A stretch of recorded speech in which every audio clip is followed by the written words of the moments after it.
नमस्कार, आप सभी का मेरे YouTube चैनल द ज्ञान सर अकेडमी पे स्वागत है। आज हम लोग करेंगे मैथमेटिक्स की क्लास 10th का, जिसके अंतर्गत हम लोग जो पढ़ रहे हैं दो चर वाले रैखिक समीकरण युग्म, और उसमें हम लोग करेंगे आज NCERT का सॉल्यूशन एक्सरसाइज 3.5। जो भी हमारे नए व्यूअर हैं जो चैनल को नया रीड कर रहे हैं, वह वीडियो को पूरा देखें। देखने के बाद अगर वीडियो अच्छा लगता है तो आप शेयर करें, सब्सक्राइब करें, लाइक करें। तो आइए हम लोग देखते हैं, करते हैं एक्सरसाइज 3.5। इस एक्सरसाइज के अंतर्गत क्वेश्चन जो दिया हुआ है उसमें 3.5 का पहला क्वेश्चन कह रहा है कि सबसे पहले आपको चेक करना है कि दिए गए समीकरण युग्म का कोई हल है या नहीं है। मैंने बताना है कि अद्वितीय हल है, कोई हल नहीं है, या अपरिमित रूप से अनंत हल है। और उसको चेक करने के पश्चात यदि समीकरण युग्म का अद्वितीय हल प्राप्त होता है तो उसको वज्र गुणन विधि से हल करना है। ठीक है, तो आइए हम लोग देखते हैं। आपके सामने यह क्वेश्चन है x minus 3y minus 3 is equal to 0, 3x minus 9y minus 2 is equal to 0, है ना। इसको हम समीकरण ले लेते हैं पहला और इसको कर देते हैं दूसरा। आप जानते हैं कि सबसे पहले हम क्या करते हैं, कैसे इसको हम पता करते हैं कि अद्वितीय हल होगा, कोई हल नहीं होगा, या अनंत हल होगा। इसके लिए हम क्या करते हैं, एक जो दिया गया समीकरण युग्म होता है उसमें एक समीकरण को पहला और दूसरे को दूसरा हम ले लेते हैं, यानी कि दोनों का एक एक हम नाम दे देते हैं। उसके पश्चात एक समीकरण से हमको A1 B1 C1 प्राप्त होता है, दूसरे समीकरण से हमको A2 B2 C2 प्राप्त होता है। इसमें भी हमने बताया कि C1 और C2 जो अचर पद होते हैं उसको या तो एक साथ हम RHS में रखें, नहीं तो एक साथ हम LHS में रखें, है ना। तो हम उसमें जो काम करेंगे उसके लिए सबसे पहले हमको A1 B1 C1 A2 B2 C2 निकालना होगा। उसको निकालने के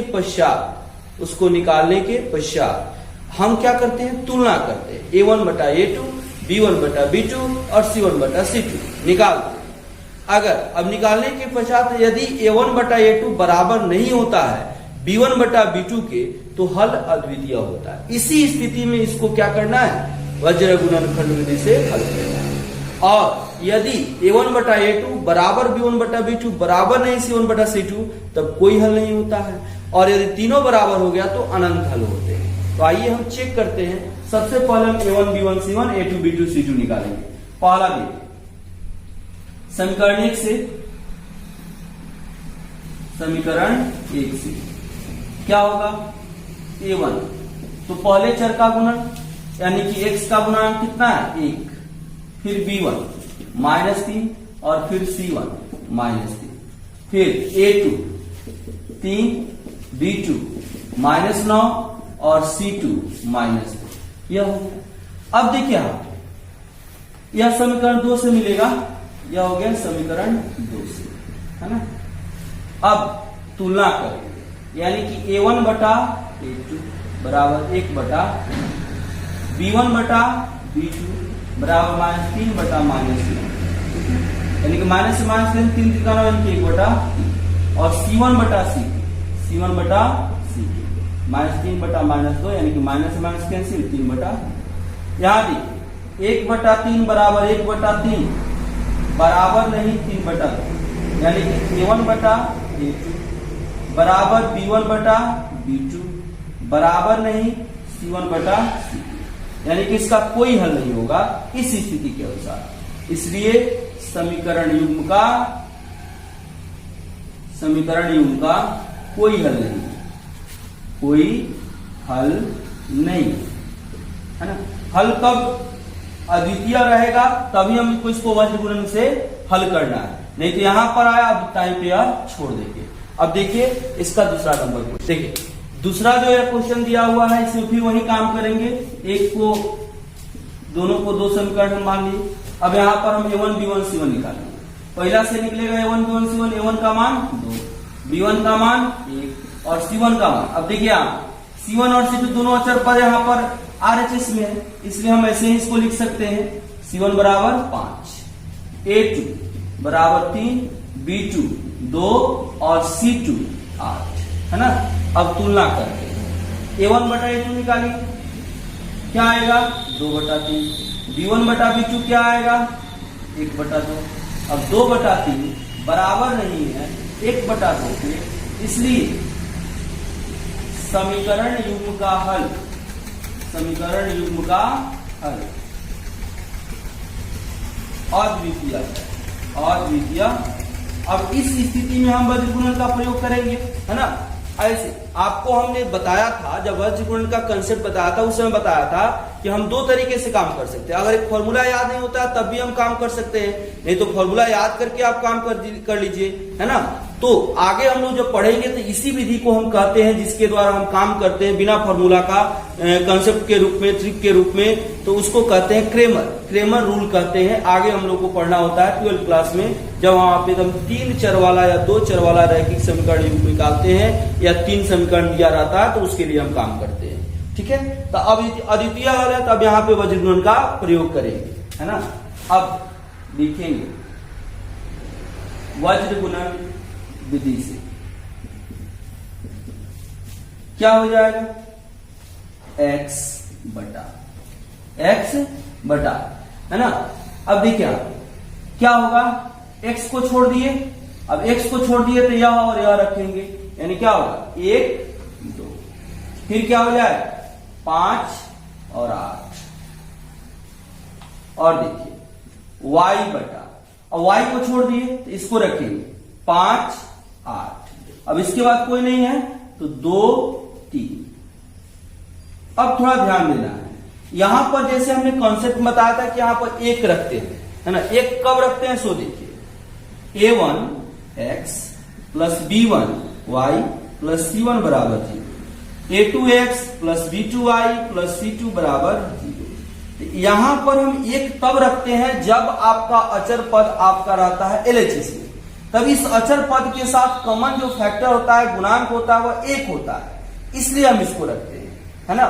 और जब यह इधर आ जाएगा तो यह दोनों माइनस में आ जाएगा, जब दोनों माइनस में आ जाएगा तब यहां पर हम क्या करेंगे, तब यहां पर दोनों माइनस में आएगा तो यहां पर -1 कॉमन फैक्टर होगा, यानी कि जब अचर पद जब रहेगा किसमें RHS में तब यहां पर -1 का प्रयोग करेंगे, और जब रहेगा LHS में तब 1 का प्रयोग करेंगे, इस बात को ध्यान रखिएगा।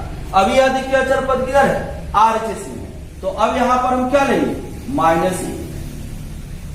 अब यह क्या हो जाएगा बताइए 2 3, और क्या हो जाएगा 1 2, है ना। अब थोड़ा ध्यान दे, देखिए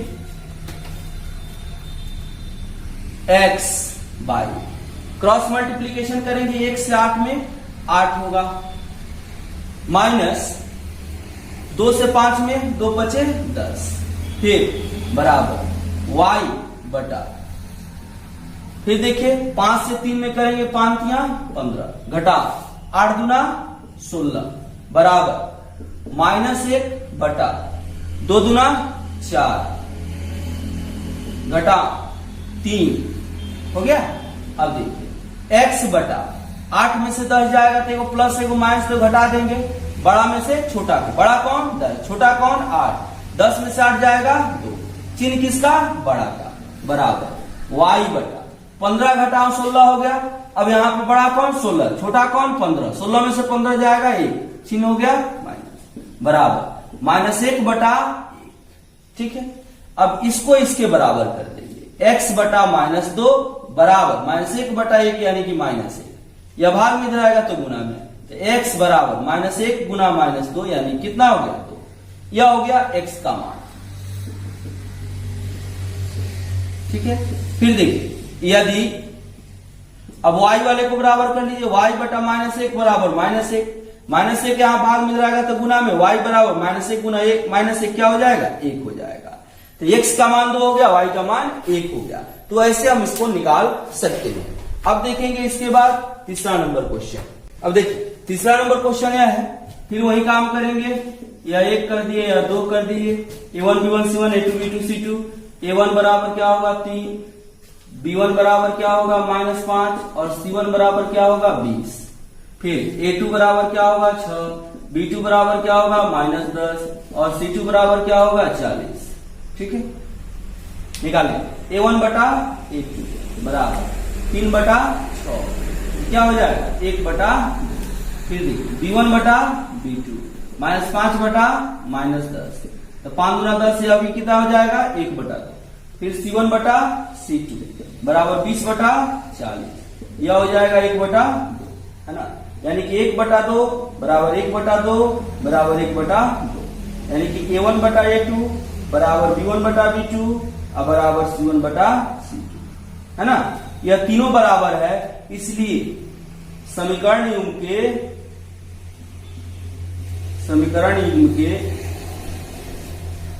अपरिमित रूप से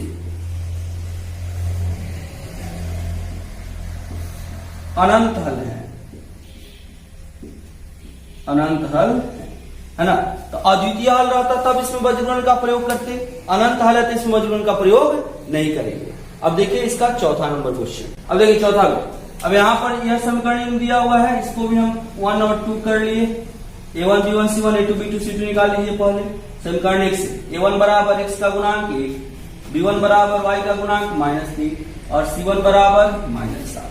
फिर A2 बराबर 3, B2 बराबर -3 और C2 बराबर -1, है ना।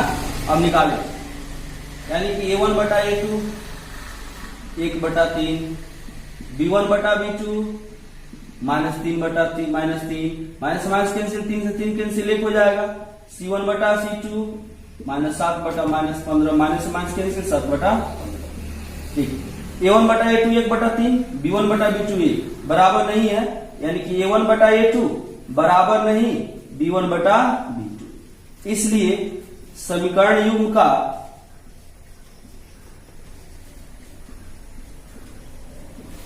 अद्वितीय हल है, अद्वितीय हल है ना, अद्वितीय हल है। अब यहां पे वज्र गुणन का प्रयोग हम लोग करेंगे, तो वज्र गुणन विधि से काम करेंगे। x बटा, अब x वाले को छोड़ देंगे, उसके बाद वाले को लिखेंगे, तो -3 -7 -15। ठीक है, y बटा, तो y वाले को छोड़ देंगे, -7 -15, उसके बाद वाला यानी कि 1 और 3।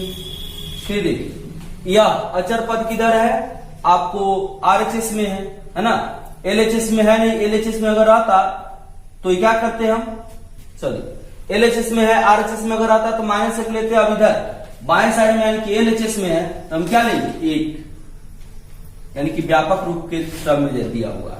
अब यहां पर क्या हो जाएगा बोलिए, 1 3 और फिर -3 अब इसको हल करेंगे, है ना। x बटा -3 गुना -15 माइनस प्लस 3 से 15 में करेंगे तो 45। ठीक है, माइनस माइनस प्लस और यहां का माइनस, फिर 3 सते 21 बराबर y बटा माइनस प्लस माइनस 7 त्रिका 21। और देखिए माइनस प्लस माइनस प्लस 15 गुना 1 15। ठीक है, बराबर 1 बटा प्लस माइनस 1 गुना 3 3 प्लस माइनस और माइनस प्लस 3 त्रिका 9। ठीक है, x बटा 45 में से 21 जाएगा, 5 में से 1 गया 4 और 4 में से 2 गया 2 बराबर y बटा -21 प्लस 15, तो 15 6 21 -6 बराबर 1 बटा -3 प्लस 9 यानी कि 6। ठीक है, अब यहां पर हम करेंगे, यदि x बटा 24 बराबर 1 बटा 6, है ना, तो x बराबर भाग में 24 रहेगा तो गुना में 24 बटा 6, 6 चुका 24 यानी कितना आ जाएगा 4। यदि y बटा -6 अब बराबर 1 बटा 6, भाग में रहेगा तो गुना में तो y बराबर -6/6 यानी कि -1। तो y का मान -1 और x का मान 4। ऐसे हम काम करेंगे। यहाँ पर यही हो रहा है कि तीनों टर्म बराबर है, एक बार x वाले को एक वाले के बराबर कर लेंगे, एक बार y वाले को बराबर कर लेंगे, दोनों का वैल्यू आ जाएगा। इस तरह से आपका खत्म हुआ। अब देखेंगे दूसरा नंबर क्वेश्चन। दूसरा का पहला नंबर जो क्वेश्चन कह रहा है कि यह निम्नलिखित समीकरण युग्म में a और b के किस मान के लिए इस समीकरण युग्म के अपरिमित रूप से अनंत हल होंगे, यह क्वेश्चन कह रहा है। तो सबसे पहले अपरिमित रूप से अनंत हल के लिए हम कंडीशन जानते हैं कि अनंत हल तभी होगा जब a1/a2 बराबर b1/b2 बराबर c1/c2 होगा। तो हम पहले a1 b1 c1 a2 b2 c2 निकालेंगे। इसके लिए हमने इसको समीकरण ले लिया। अब देखिए हम काम करेंगे। यहां पर a1 का मान 2, b1 का मान 3 और c1 का मान 7।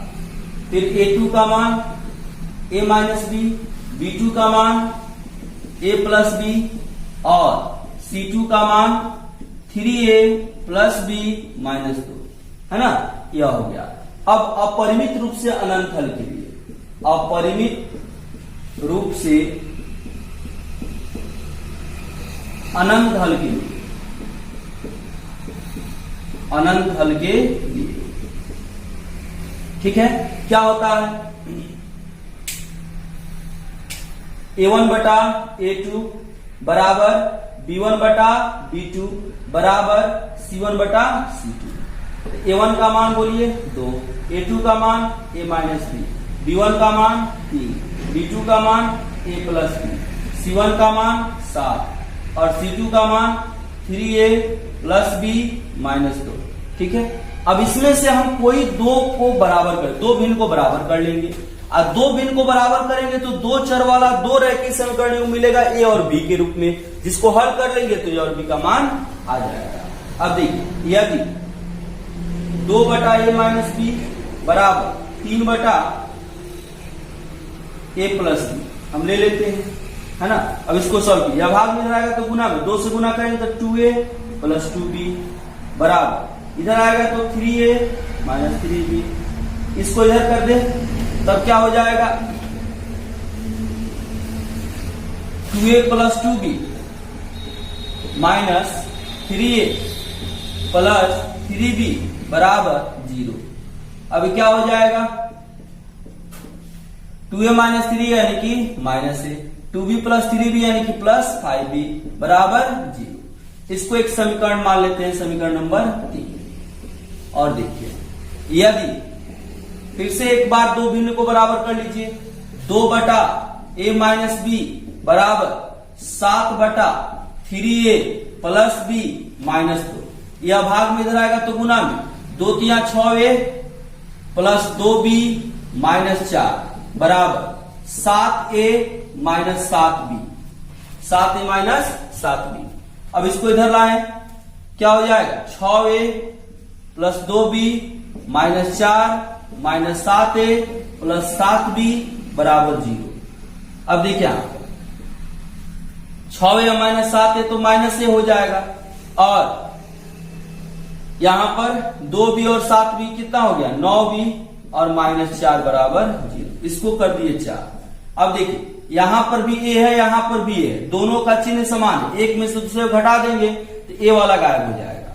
तो एक घट यहां विलोपन विधि का प्रयोग कर लेते हैं, 3 - 4 है ना, घटाइए तो -a + 5b बराबर 0, -a + 9b -4 बराबर 0।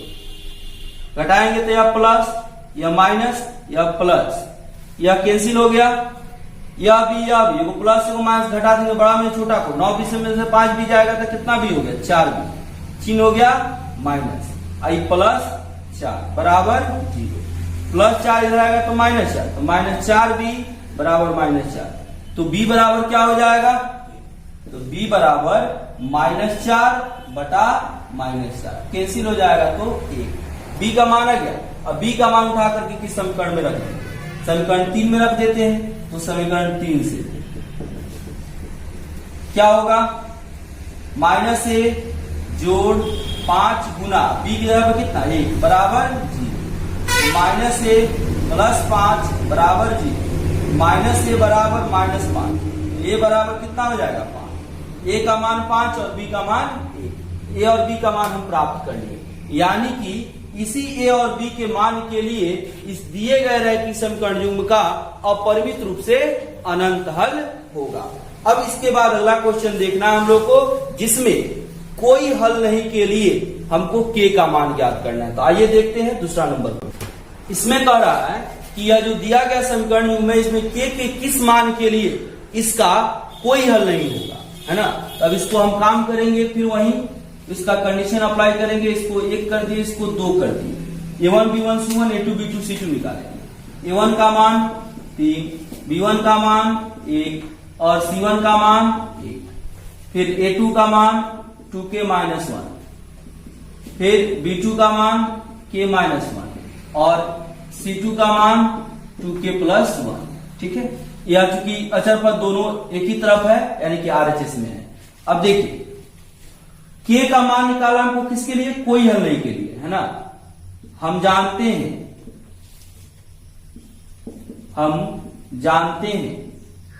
कोई हल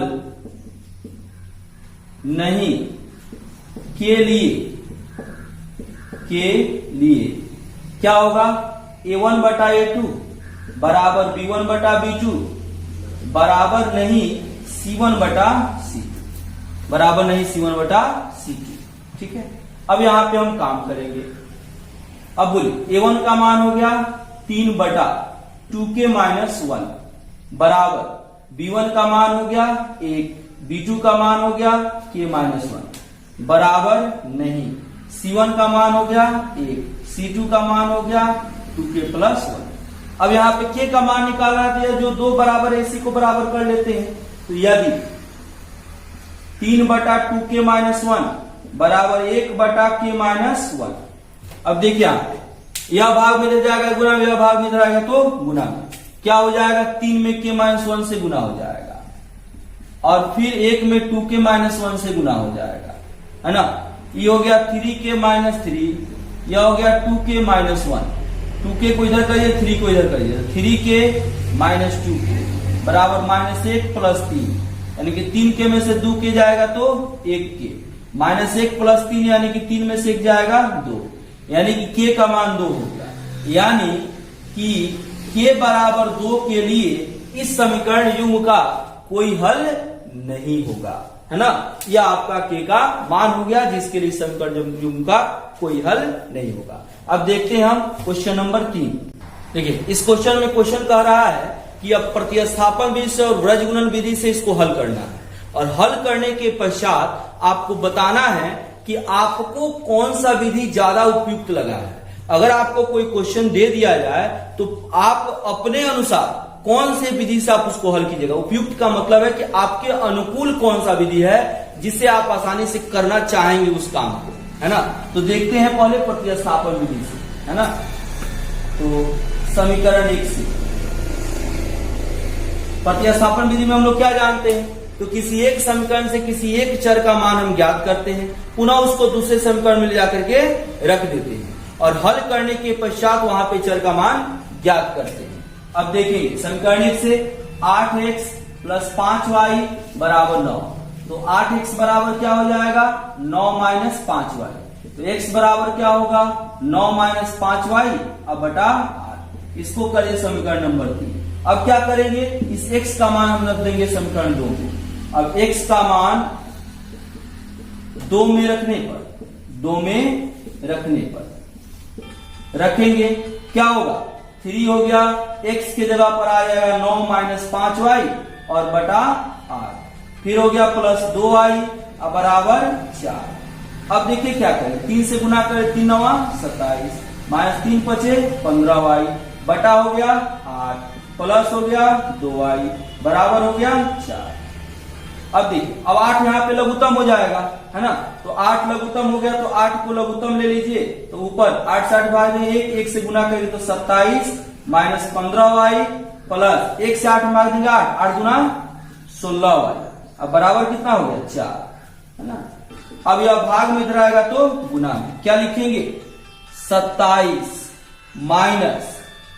अब देखिए -15y प्लस 16y, एगो प्लस एगो माइनस है, घटा देंगे बड़ा में से छोटा को, 16y में से 15y जाएगा तो 1y बचेगा यानी कि प्लस y, है ना।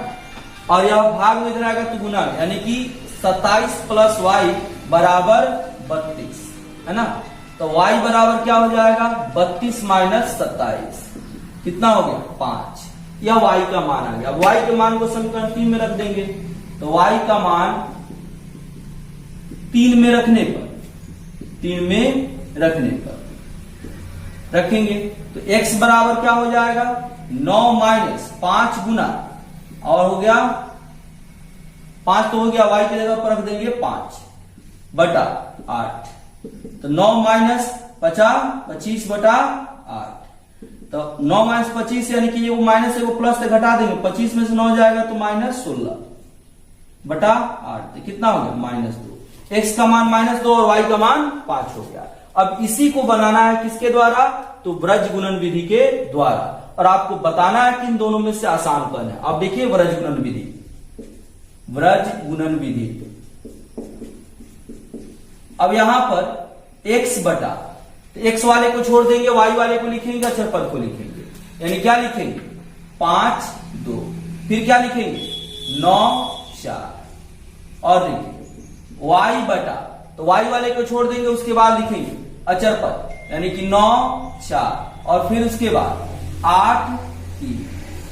अब ध्यान देना है यहां पर कि 1 लिखे कि -1 लिखे, तो यहां पर यह अचर पद RHS में है, इसलिए यहां पर क्या लिखेंगे -1 लिखेंगे, तो -1 बटा, तो इसको छोड़ देंगे तो क्या लिखेंगे 8 3 5 2, 8 3 5 2।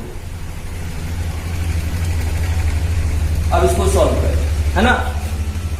x बटा 5 का 20 घटा 9 दूना 18 बराबर y बटा 9 त्रिका 27 घटा 8 चौका 32 बराबर -1 बटा 8 दूना 16 घटा 5 तिया 15। तो x बटा 20 में से 18 जाएगा, कितना हो गया 2। y बटा 27 में से 32 जाएगा, यानी कि 32 आई कितना हो गया -5 बराबर -1 बटा 16 में से 15 जाएगा 1। अब यदि x/2 बराबर -1 बटा 1 यानी कि -1 हो गया, x बराबर कितना हो जाएगा -2। फिर y वाले को बराबर कर दे, यदि y बटा -5 बराबर -1, तो y बराबर -5 गुना -1 यानी कितना हो जाएगा 5। x का मान देखिए -2 और y का मान 5, यहां पर भी देखिए वही आया। अब आपको बताना है कि दोनों में से कौन विधि उपयुक्त है, तो आपको अपने अनुसार बताना है, लेकिन आप देख करके समझ सकते हैं कि इस काम को करने में हमको कितना समय लगा है और इस काम को करने में कितना समय लगा है। यानी कि यहां पर देखने के बाद हमें लग रहा है कि इन दोनों विधियों में ज्यादा उपयुक्त यही है, यानी कि वज्र गुणन आपको प्रतिस्थापन विधि से ज्यादा उपयुक्त है। अब देखेंगे अगला चौथा नंबर क्वेश्चन।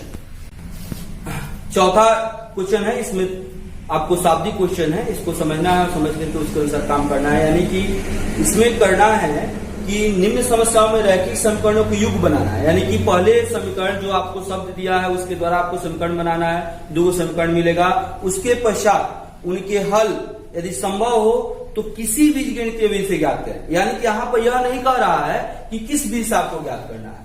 तो हम लोग पढ़े हैं हल करने का, जो आपका रैखिक समीकरण है हल करने का 4 विधि मुख्य रूप से, कौन कौन, ग्राफीय विधि, प्रतिस्थापन विधि, विलोपन विधि और वज्र गुणन विधि। अब इसमें इन चारों में से एक ग्राफीय विधि हो गया, बाकी जो 3 बच गया वो बीजगणितीय विधि कहलाएगा। अब उस तीनों में से किसी एक विधि से इसको हल कर लेना है। क्वेश्चन क्या है थोड़ा समझेंगे। कह रहा है एक छात्रावास के मासिक व्यय का 1 भाग नियत है तथा शेष इस पर निर्भर करता है कि छात्र ने कितने दिन भोजन लिया है। जब एक विद्यार्थी ए को जो 20 दिन भोजन करता है 1000 रुपया छात्रावास के व्यय के लिए अदा करने पड़ते हैं, जबकि एक विद्यार्थी बी को 26 दिन जो भोजन करता है छात्रावास के व्यय के लिए 1180 रुपया अदा करने पड़ते हैं। तो नियत व्यय और प्रतिदिन के भोजन का मूल्य ज्ञात करना है। ठीक है, तो अब यहां पर हमको क्या निकालना है, आपको पहले ही बताया है कि जब भी कोई शाब्दिक क्वेश्चन मिले हमको जिसको हल करना है तो हम देखते हैं कि हमको निकालना क्या है। जिसको निकालना होता है अपने अनुकूल कोई चर राशि मान लेते हैं और उसको मानने के पश्चात जो प्रश्न कहेगा उसके अनुसार उस पर हम कार्य करेंगे, है ना। यानी कि जैसे यहां पर कह रहा है कि नियत व्यय कितना है और प्रतिदिन के भोजन का मूल्य कितना है, तो हम क्या करेंगे, मान लेंगे, माना कि नियत व्यय बराबर 100 रुपया,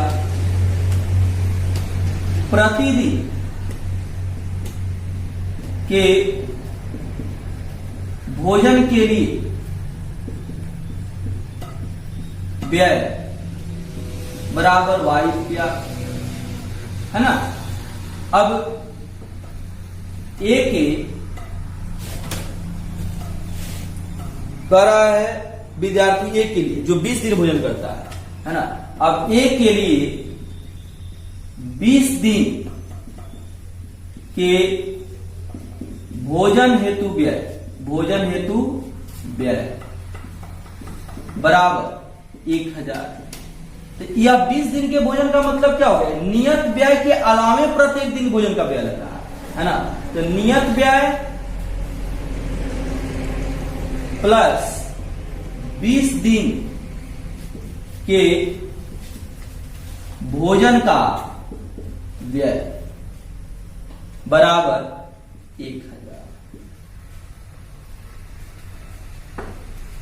x नियत व्यय क्या है, x, और एक दिन के भोजन का y, तो 20 दिन के भोजन का 20y बराबर 1000। ठीक, इसको कर देते हैं समीकरण नंबर 1, है ना। अब b के लिए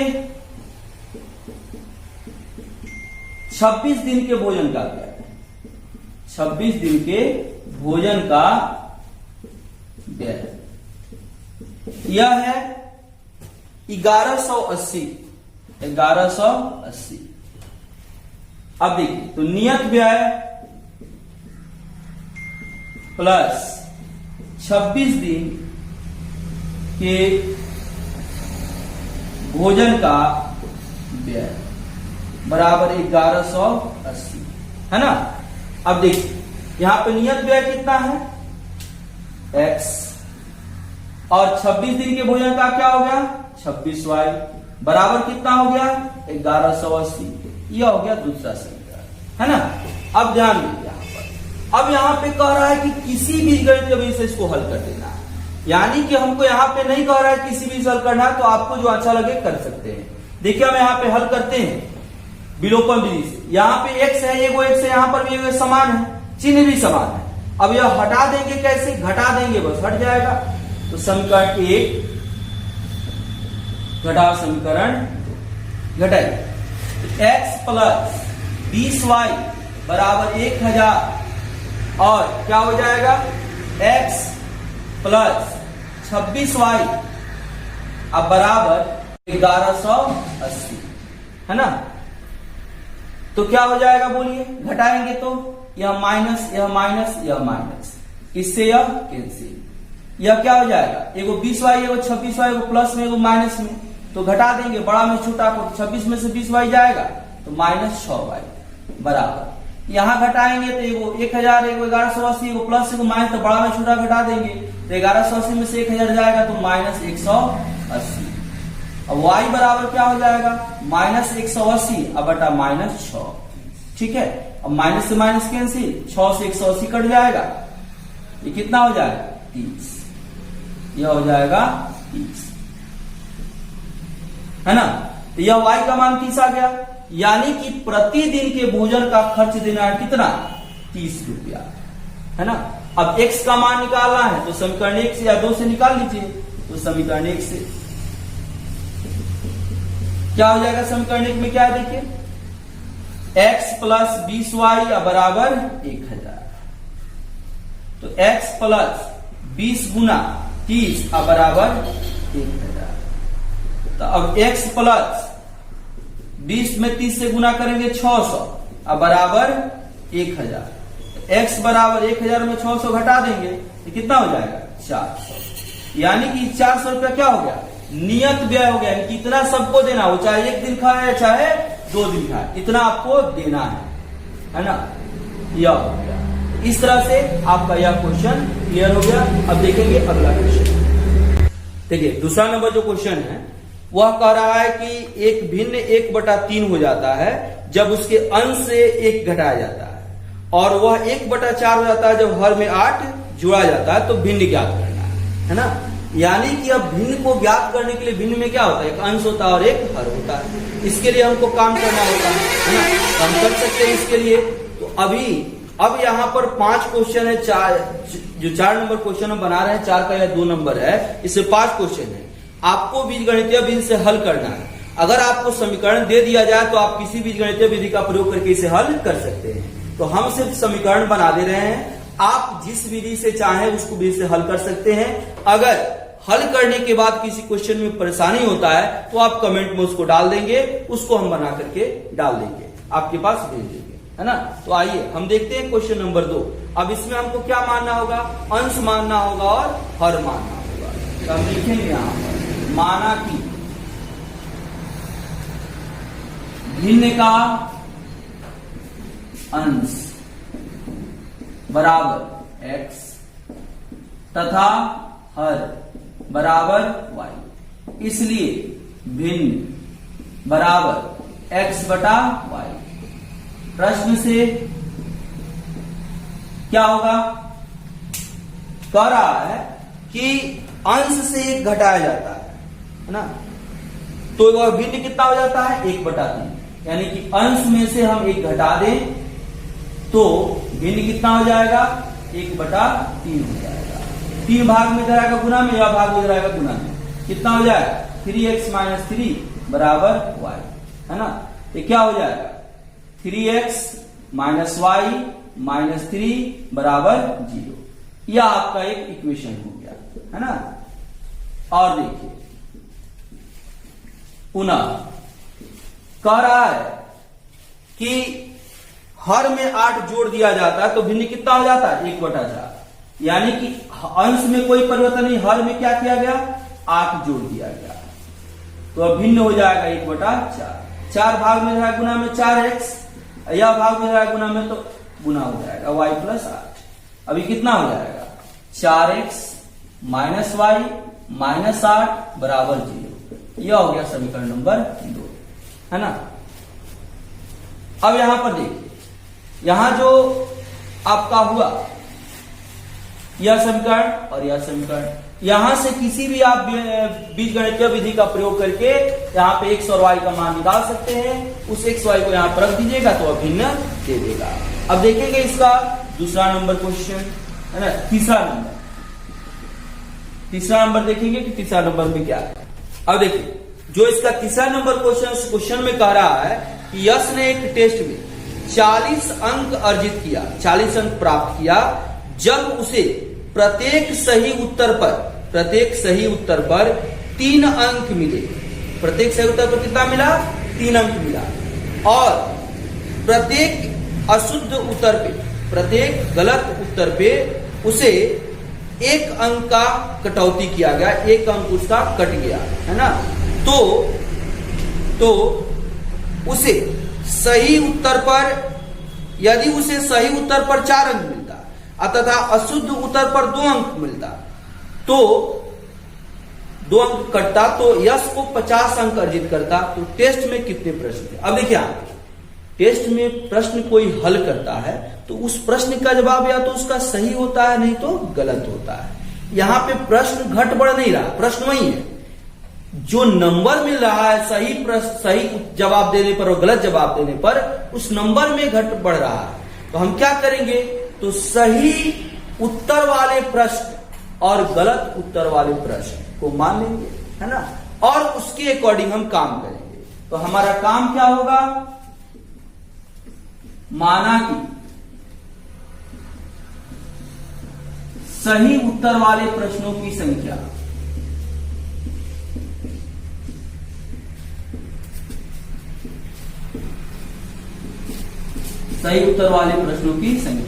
बराबर x, है ना, तथा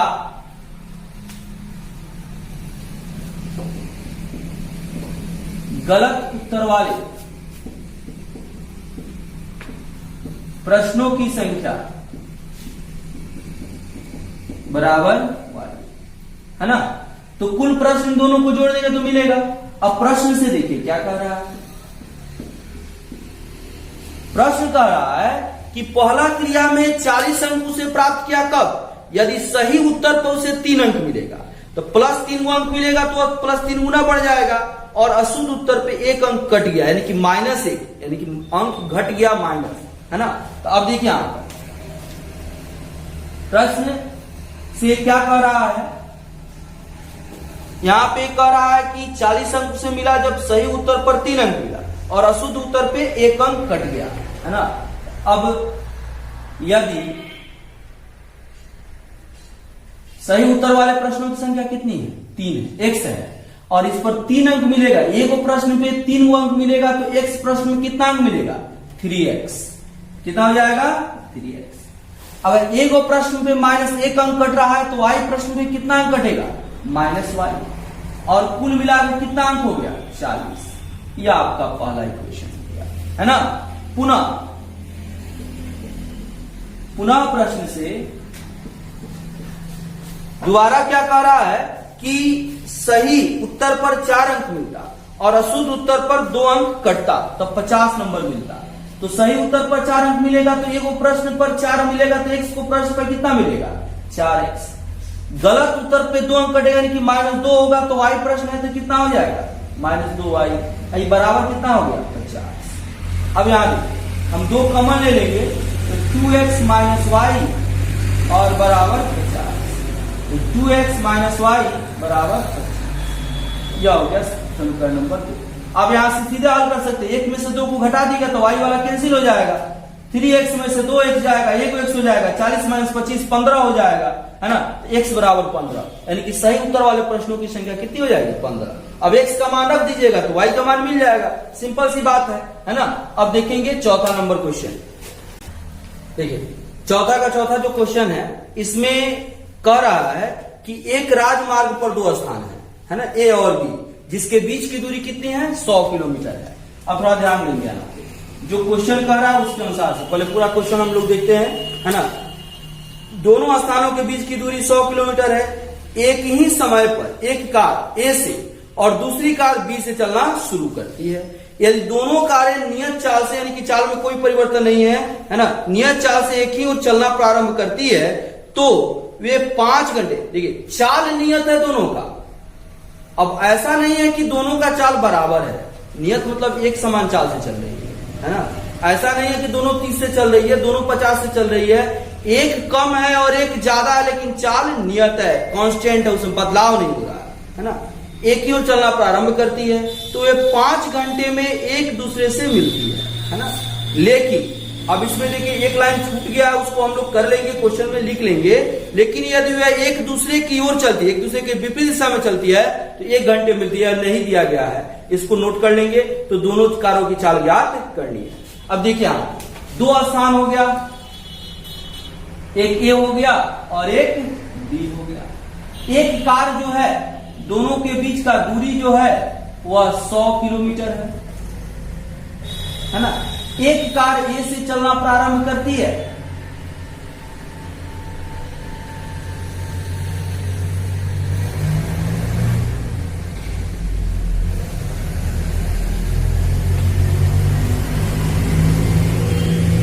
और एक कार बी से चलना प्रारंभ करती है।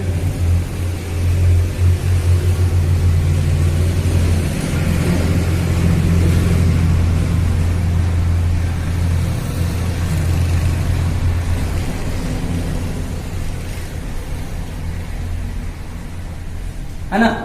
अब देखिए, अब मान लेते हैं कि ए से जो चलती है कार, उसका चाल है x किलोमीटर प्रति घंटा, और जो बी से चल रही है उसका चाल है y किलोमीटर प्रति घंटा।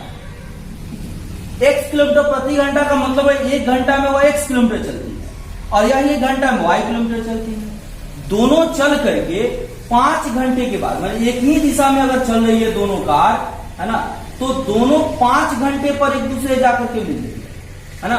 हम मान लेते हैं कि उसका जहां जाकर के मिलती है मिड पॉइंट, यह यहां पर है ना। अब देखिए मान लेते हैं कि 1 घंटा में x किलोमीटर चलेगी, तो 5 घंटा या चलेगी तो कितना किलोमीटर चलेगी? 5x किलोमीटर चलेगी, और यह m पर पहुंचेगी। फिर यह भी 5 घंटा चल रही है तो यह कितना चलेगी? 5y किलोमीटर चलेगी, और यह कहां पहुंचेगी? m पर पहुंचेगी, है ना। अगर एक ही दिशा में चल रहा है तब। अब यहां पर हम लिखेंगे, माना कि A से चलने वाले कार की चाल बराबर x किलोमीटर प्रति घंटा, और B से चलने वाले कार की चाल y किलोमीटर प्रति घंटा। ठीक है। 5 घंटे में A द्वारा तय दूरी 5x किलोमीटर, और B द्वारा तय दूरी 5y, है ना। यदि दोनों का एक ही दिशा में चले, तो ध्यान देंगे, दोनों कार एक ही दिशा में चले तो 5 घंटे में मिलती है। तो यहां पर हम सीधे लिख सकते हैं, जब दोनों का एक ही दिशा में चलता हो, है ना, एक ही दिशा में चलता हो, तो चित्रानुसार क्या हो जाएगा? 5x माइनस 5y, यानी कि पूरा दूरी में से 5y घटा देंगे तो 100 हो जाएगा, बराबर 100। 5 कॉमन हो गया, x माइनस वाई बराबर 100। 5 गुना में जाएगा तो भाग में x माइनस वाई बराबर 100/5, यानी कि 20। इसको 1 कर दिए, है ना। और देखिए, फिर जब एक दूसरे के विपरीत हो,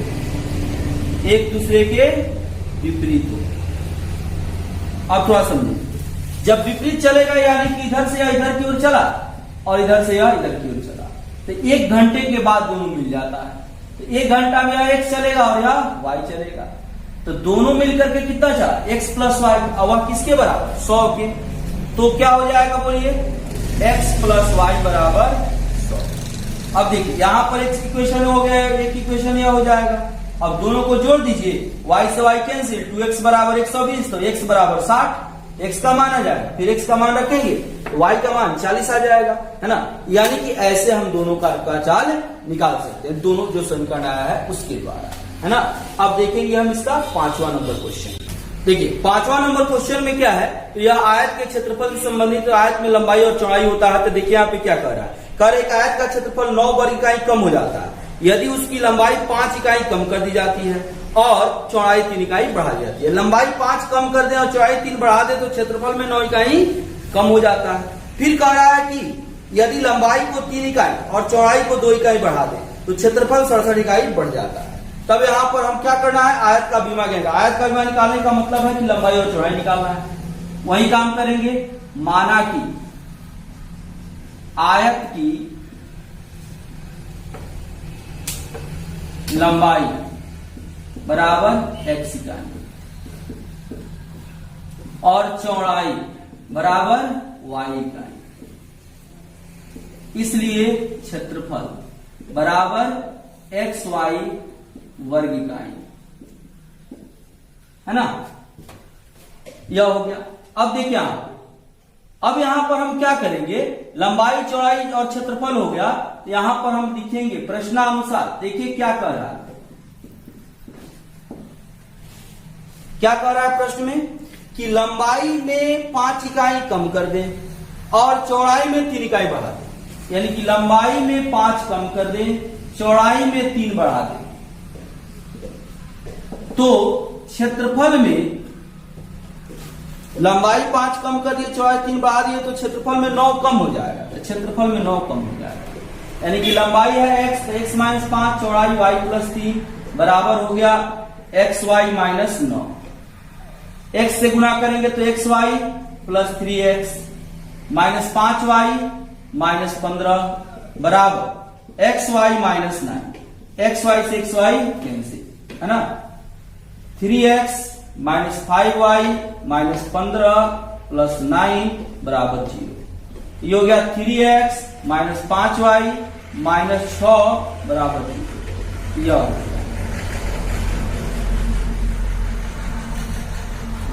है ना। और देखिए यह एक समीकरण तैयार हो गया। पुनः देखिए क्या कह रहा है, लंबाई में 5 इकाई बढ़ा दे, लंबाई को 3 इकाई, चौड़ाई को 2 इकाई, लंबाई को 3 इकाई, चौड़ाई को 2 इकाई बढ़ा दे तो क्षेत्रफल में 67 इकाई बढ़ जाता है। तो लंबाई है x प्लस 3, चौड़ाई हो गया y प्लस 2 बराबर xy प्लस 67। क्या हो जाएगा, xy plus 2x plus 3y plus 6 बराबर xy प्लस 67। xy से xy cancel, 2x plus 3y plus 6 minus 67 बराबर, तो 2x प्लस 3y माइनस 61 बराबर, है ना। यह हो गया समीकरण नंबर, है ना। तो ऐसे 2 समीकरण मिल गया। अब आप कोई बीजगणितीय विधि के द्वारा इसको हल करके x और y यानी कि आयत का विमा यानी कि लंबाई और चौड़ाई ज्ञात कर सकते हैं। तो इस तरह से आपका तीसरा नंबर चैप्टर 2 चर वाले रैखिक समीकरण युग्म का एक्सरसाइज 3.5 का संपूर्ण सॉल्यूशन, संपूर्ण समाधान हम लोग कर लिए। अब अगले क्लास में, अगले वीडियोज में हम लोग एक्सरसाइज 3.6 का सॉल्यूशन करेंगे। 2 एक्सरसाइज और है, उसके बाद हम लोग अगला चैप्टर पढ़ेंगे। धन्यवाद, पुनः मिलते हैं अगले वीडियोज में।